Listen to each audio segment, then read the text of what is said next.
Hi everybody, this is Pam at the Paper Outpost, and today we're going to be making some journals.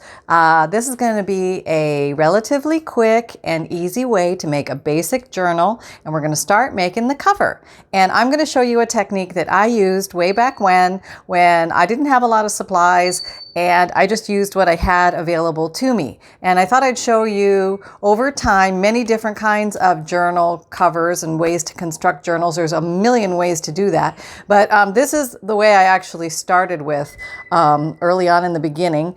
And it served me very well. I actually made a lot wrong and I made a lot of mistakes and I had a lot of journals fall apart and everything was, disaster. And I want to help you skip all that and just learn a very simple, basic way to make a journal cover today. And this series will likely be multiple parts. I'm not quite sure where my video will end, and it may start a part 2, so be prepared for that. But I'm going to go through it. I'm not going to cut away or anything like that unless, I have to go get something to eat or something like that. But I'm just going to make a cover, and we can get you started with that right now. So let's get to it. Okay, so what I used was these cardboard pieces that came in my husband's laundered shirt boxes. Now, I would say not everybody has this, obviously, but it's very comparable to a cereal box thickness of cardboard. And I would say if you have cereal boxes, that's probably something that most people have access to. Other things that you could use if you don't have that would be something like phone book covers, and you can possibly glue some together to get the thickness that you want. And what I'm going to do is this thickness is a little too thin for a journal cover, in my opinion, because I'm going to be making a 9x6 journal with this. So it's going to be a little heavier journal. It's going to require to be able to hold some weight. So I'm going to glue some of these together. So you may need a few cereal boxes or some other source of cardboard or a very thick card stock to make these. So kind of look around, and this is just idea number 1, okay? And this is how I started, so I wanted to show you that. So what I'm going to do is I'm going to cut several of these to 9x6, and just looking at these, how thick I want to make these. Do I want to make them 2Z thick or 3Z thick? Okay, so my decision here, how thick I want to make it, is what I'm going to be doing to the journal cover itself. If I'm just going to be, say for example, painting it or covering it with paper, it might leave it a little bit thin. So I may want to use 3 of these together to give me enough thickness to be sturdy enough to be a good journal cover. If I am going to be perhaps covering it with fabric, which might give it a lot of extra thickness, I might only use 2. But I think I'm going to use 3 on this one, just so you can see what that's like. Okay, enough said. So I had 4 here. We only need 3. These are the same, pretty close to the same width and length, but not exact. But it'll all come out in the wash. You watch. All right, so what do we need? We need some evenness. All right, now, and we need to, I hate to say it, but we're going to have to measure a little bit here because we need to know what 9x6 is. So let me just make some marks on here so I know. Can you see me? Almost. Let me move over a little bit. Move up a little bit. Don't let anything fall off. Okay, there we go. You can see me now. Okay. So I am going to make... So yeah, you may need actually quite a few of these if you're going to do front, back, and spine. So here's my 9 height. Here's my 6. Okay. And here's my 9. And here's my 6. Okay, so now I have those. And I have this. And I have trusty handy dandy. Okay. So I'm going to use a craft knife, nothing too fancy, and you want to be extra super duper triple careful with this. Go slow and do not cut yourself. No journal is worth injury. I've had lots of journal injuries and I'd say it's not worth it. So go slow and take your time, and let me move you and adjust so you can see the whole thing. And I'm holding down firmly with the metal ruler. You can use any ruler for this, and go slow. Okay, so I've got my little mark here, got a little mark here. This is going to be 6 inch wide. Pointing this straight down, but flush against the ruler, slowly across the top. I think the first one's off already. And again. Okay, oh, the second one came off. And again, I'm not pushing super hard. I'm just dragging with a firm push. Did that come off? Yeah, that came off. Okay, so that's pretty good so far. All right, now we're going to rotate this. Now, oops, things like to move on me. You can clip these if you prefer that, and that's fine. I've just done this so often. I'm used to doing it without clips, but you can use paper clips or bulldog clips to help secure these if you feel more secure. Okay, all right, so this is 9 inches. And, oh, I must have cut off my other little mark. That's what I did. Look what I did. Okay, so I'm just going to put this in the square. Having to measure, oh. Okay. It's not that bad though. I make more fuss out of it than it is. Okay, so here is the mark, and I'm looking down here. Where would the mark be? The mark would be just a hair to the right of the line. I'm going to put it there. Okay, pushing firmly down, going slow. This is perpendicular at a right angle. What you don't want to do is this, because that's when it whoosh, does that. Don't do that. Don't do that. Okay, 2. See, they cut pretty easily, this cereal box thickness. So you don't need to be super strong to cut those, which is nice. I actually like that a lot. Okay, so now we have what I'm calling the front cover. Okay, so that's done. Now we need to do the exact same thing and make the back cover. So I'm just gonna put that over there. I gotta grab some more pieces, hang on. Okay, I have 3 more of these pieces of cardboard. All right, now I'm going to align and do my little markings. Can you see me? Can you see me? Okay. All right. Okay. Putting it down. These cutting mats are so handy. This would be a great thing to ask for Christmas if you don't have one. It just really does open up your world. And you don't absolutely need one of these. It's just very convenient. 9 by 6. Okay. Now I'll try and be smarter about it this time. 9 by 6. Okay, so I have my 2 marks. So really, no matter where I cut it, I'm going to cut off something. So if I cut it there, I'm going to lose that one. If I cut it there, I'm going to lose that one. So we'll just cut it and figure out where the other dot goes. How about that? Okay, so I have these 2 dots, so I'm good. Can you see me? Yeah, okay. One aligned, align, align. Okay. Craft knife, perpendicular, slowly, but nice firm pressure, but not too hard. Okay, did we get? Yeah, we did.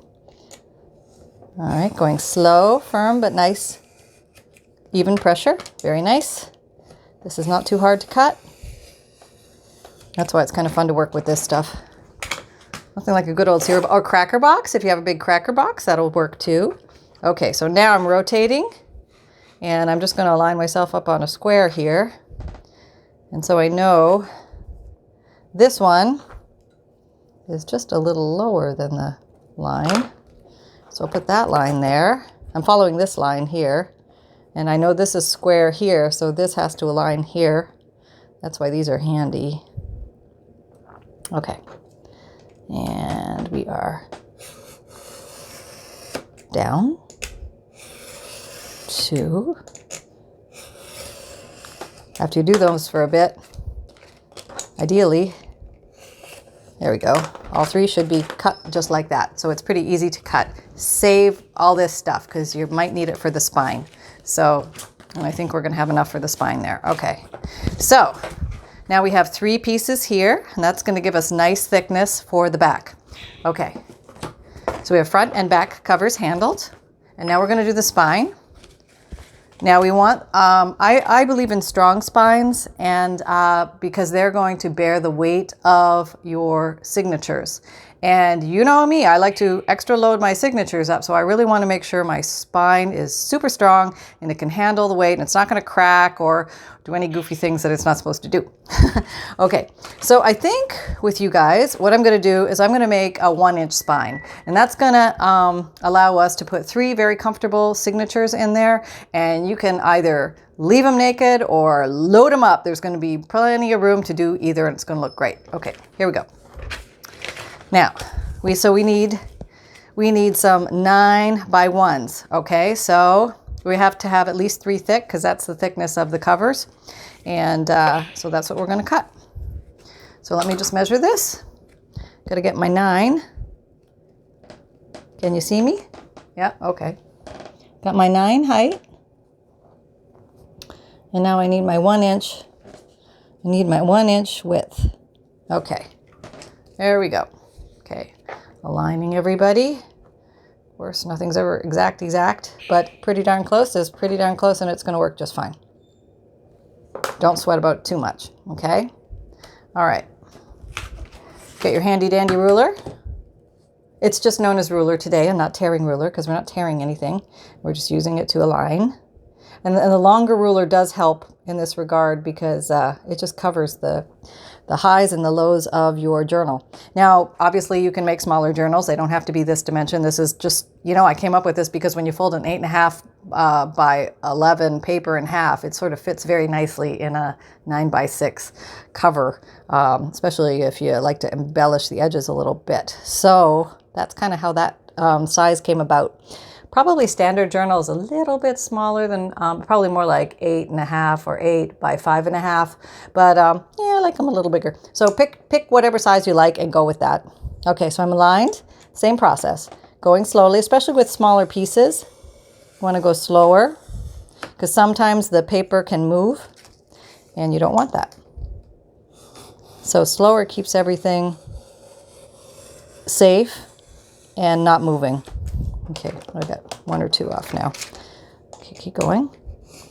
And you'll feel the release when the paper releases. Okay. All right. There we go. Okay. All right. Maybe we'll do a 2 signature. There might be enough room in there. Yeah, maybe we'll do 2 signatures. Yeah, that'll be good. Okay. So, I got to cut the 9 part because this is too long. So let's do that. If you want to do 3 signatures, I would say do 1.5 to 2 inch spine. It's just going to give you that little bit more wiggle room. But I think we're going to do two signatures together. You can always go bigger. And this technique will work for super big journals too. You'll find that as you get bigger in your spine width, you're going to gravitate towards wanting to use stronger construction paper, like a cardboard. And you'll start using some thicker chipboard and stuff like that, just so you have to cut once. It's a little harder to cut, but it's only 1 cut, and you don't have to do any gluing. Okay, 1, 2, and 3. Okay. Oops. Okay, yep, all good. All right, we got those guys. Now, retract knife. Very important, so we don't stab ourselves inadvertently. Okay, so now what we're going to do is we're going to glue these together. All right, so I can sit for this part. I think you can see. Let me bring you in a little closer. Okay. All right. Don't know where my glasses went. Okay, hang on. Okay. I'm going to use Fabrifix because it's a very strong glue, although you can also use a clear white glue. It will work. You just have to really make sure that it dries very well to get the secure bonding that is required. I would not use a glue stick in this department. Okay, I sound so official. Okay. Okay, so let me actually, since everything looks like the same color, I'm just going to move my cutting mat and reveal my beautiful new, not really, I just got a piece of craft paper here.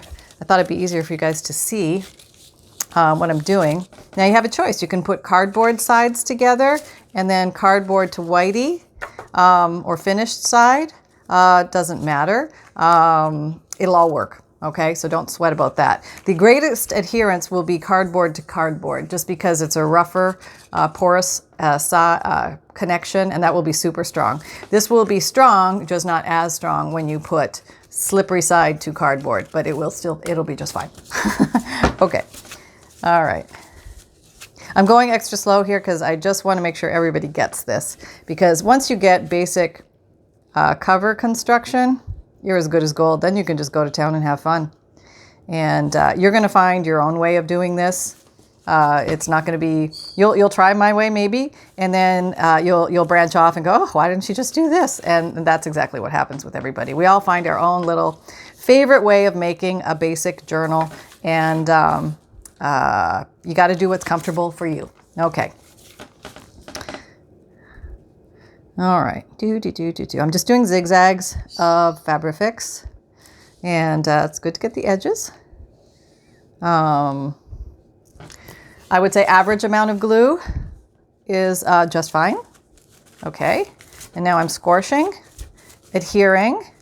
I'm not putting clamps on it or anything like that. I'm just going to sit it over here, and I'm just going to let that become one. Okay, now I want to show you. As you can see, it's not perfectly aligned on the edges or anything, but it doesn't need to be, and that's going to be okay. So I don't want you to fret if it's not exact, because things migrate when you're cutting, and I totally understand that. It's going to be okay. All right, we're going to do the exact same thing, gluing the pieces together for the front and the back cover. Okay, so let's put two likes together. All right, here we go. This takes up, a fair amount of glue. Go around the edges close. That's a good idea.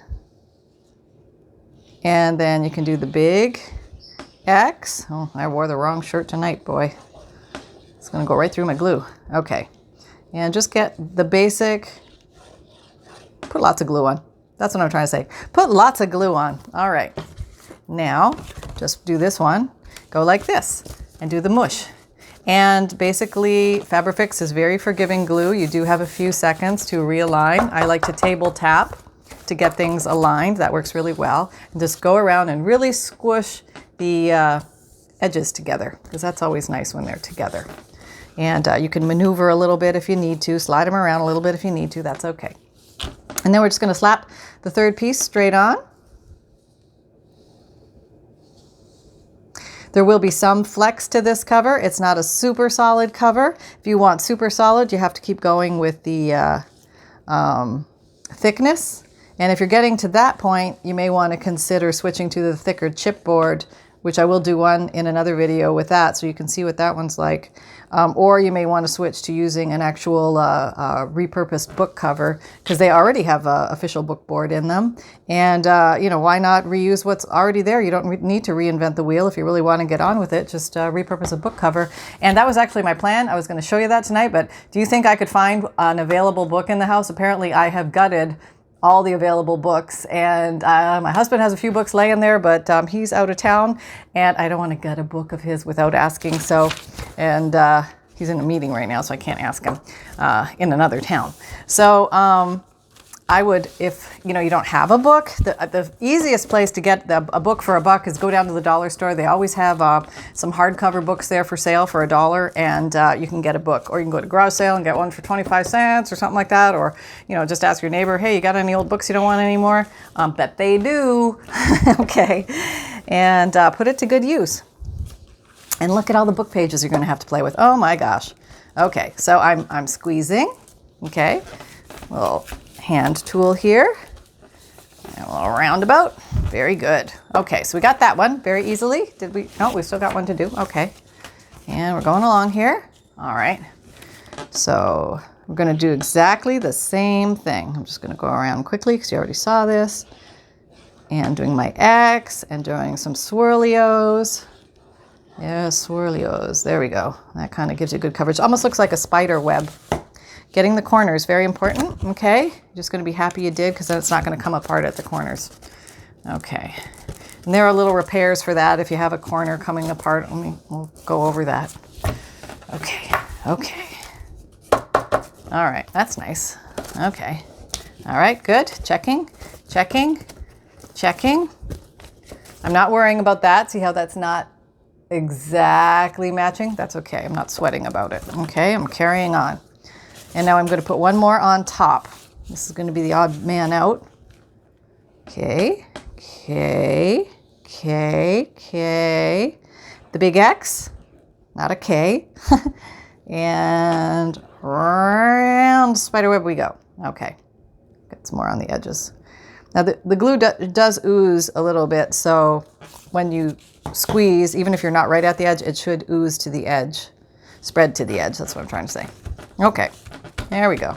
Slap her down, use table tapping to align, and then use hand tool to smush into place. Okay, so now you're going to have yourself a very firm, not super firm, but it's going to have a little flex to it, but it's going to be sturdy. Okay, it's going to be a very nice book cover, and whatever you do to decorate it is going to make it even thicker. Okay, so you have your front, your back, and your spine, and we are rocking. I mean, honestly, we're almost done. I know, it's crazy, isn't it? Okay, so where are we at? 20 minutes. All right, so basically, where are my three things? There they are. 1, 2. Okay, these are 3. Hang on. Okay, in the beginning, when I was attaching my covers to my spine, I didn't have really any fancy supplies. But what I did have was I either had packing tape and duct tape. And duct tape is not very different from bookbinding tape. It's they're both a fabric tape that adheres very well. And since you're going to be covering a lot of this, the strength of packing tape and duct tape will actually serve you quite well. And you can do it several different ways. What I use now today is something called Tyvek tape. If you're familiar with Tyvek, the postage, the big white envelopes, it's really almost impossible to tear that paper. Well, Tyvek company makes Tyvek, by DuPont, makes Tyvek tape, and they use this for house construction and stuff. And I think I paid, if I remember, I mean, I've been using this for probably 3-4 years maybe, but I paid, I think, $25 for the original roll, if I remember correctly.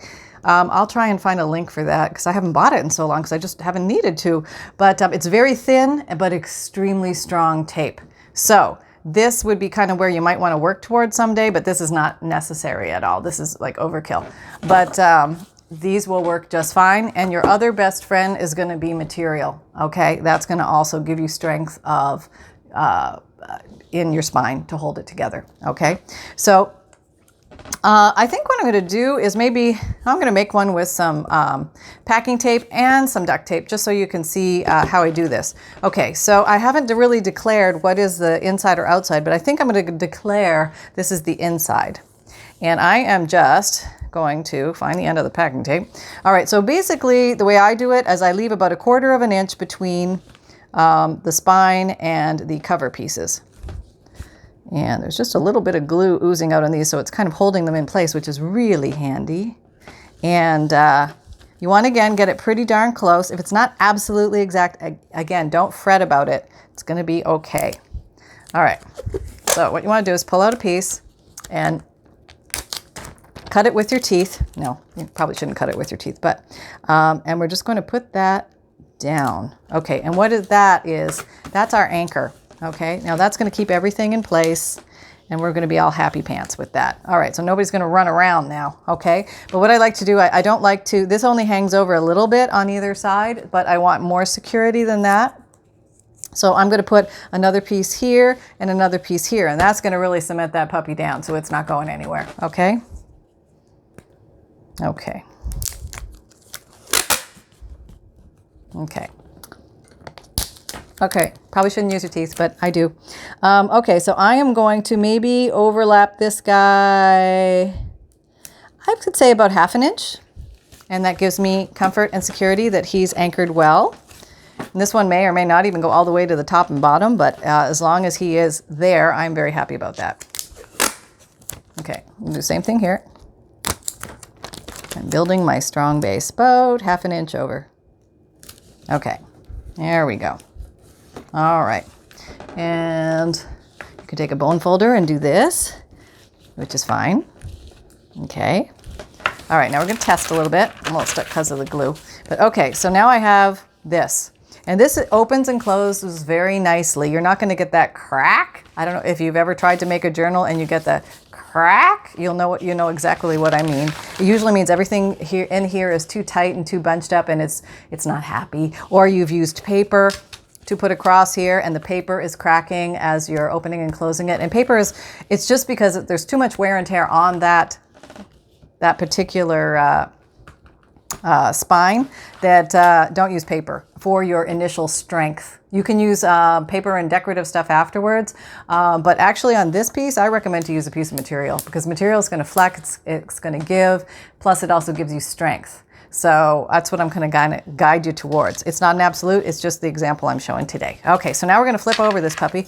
Woo! Okay, so now we have this, and this is going to be, remember our book is going to be like this, so this is our front cover, spine, back cover, okay? We had it like this, now we're flipping it over, so this is our front cover, spine, back cover. You want to kind of mentally get your head around that this is your front cover, not this. This is your front cover. Ask me how I learned that so many times. Okay, this is your front cover on the right, okay, when you're looking at the front, not the inside, the front. Okay, front, spine, back. Okay, got it. All right, so this side, I think I'm going to use some duct tape just so you can see what that's like. And the duct tape is a little bit thicker, so if I was going to use this, I would use this on the outside. It's going to bend and conform to my spine very nicely, and it is also very strong. Okay, so here we go. You're gonna watch me fight with the duct tape. Okay, here we go. And some duct tape is really like cheap duct tape, but it's actually pretty good because it works really well for journals. Okay, do that. Put you down. All right. I'll use you. Okay, I'll use my craft knife here.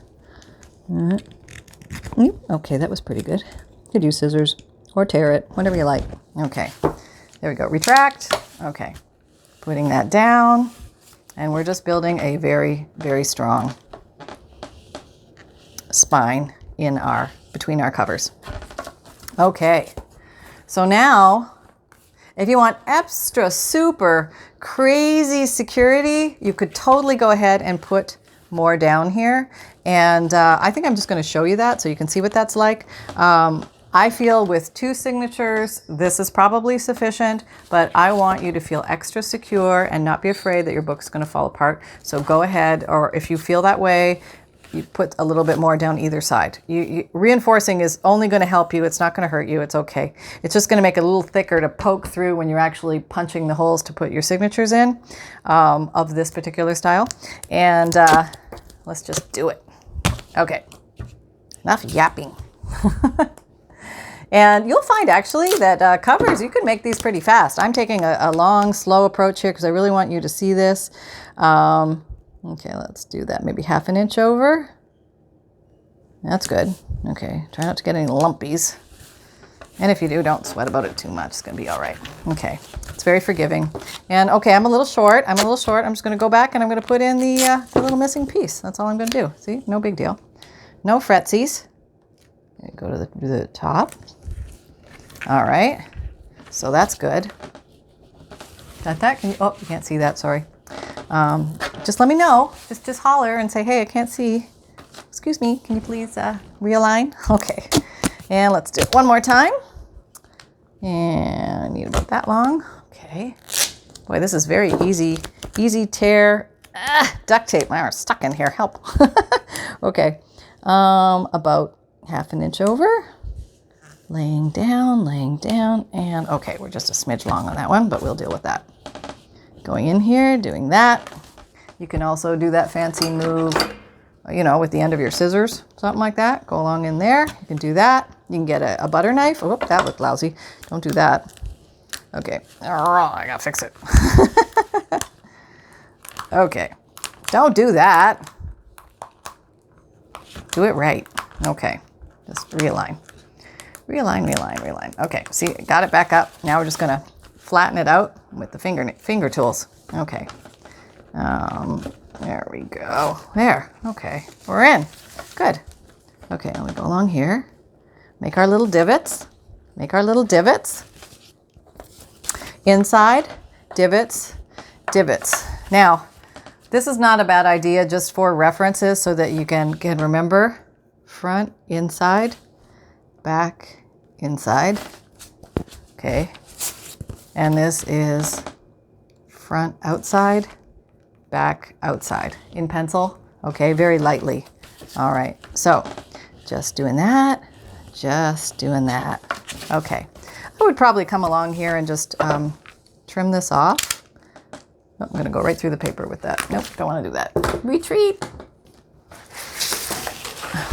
My paper cutting board, and you can just zip along here with that, and it's all there. Nicey, nicey. Okay, very good. All right, retract your knife. Okay, all right, we are good. Well, we got a little at the top too. Got to do that. Trim your top. Can you see me? Okay, I'm going to roll over to part 2 in about, come on, there we go. In about 3 minutes. So if that happens, just look for part 2. All right, and I'll put out part 2. All right. And I'm just going to even this up a little down here so it was even across. I think I started creating a new cut there, so I'm just going to do what I call the flush cut. Make it look flush. All right. There we go. Oh, nicey nice. Okay, so we essentially have a book cover, and it's a very solid and strong book cover. And we are 90% of the way home. So I'm very excited. Retracting my knife. There we go. Good, thing to remember. All right. And so now all we want to do is we want to put our holes in the book cover. So the way I do this, the original old way was, hang on, I'll show you. Okay, so the way I used to do it, and I'm going to show you an attempt at the way I used to do it, but it was so cumbersome that I have a new way, and I love the new way, and I don't think I'll ever go back to the old way, but I'll show you the old way before I knew how to do the new way. Okay, so the old way was I had an awl. A-W-L, awl. This I got at a garage sale somewhere a millennium ago, but basically it's a pointy tool or a pokey tool will also work if you have one of those. There's a little bit of man handling that needs to happen, or woman handling that needs to happen with this little puppy. And there may be a rubber mallet involved too, okay? Depending on the thickness of your spine. So first of all, what you want to do is put your spine marks down. So I'm going to use a marker, and from what I've learned, and I don't measure anymore, I used to make templates and all that stuff, and you can totally do that, and that is fine. And if you need the greatest confidence to get your little dot in the exact right place, that is absolutely okay. And I'm not going to do that. I am just going to put my dots down, and from experience, I'm going to show you where I put them. Okay, and there's a reason why I do it this way. All right, this is the top of my book. This is the bottom of my book. Okay, so I am about an inch down, and I'm going to put the 2 dots, and I'm going to put I know kind of where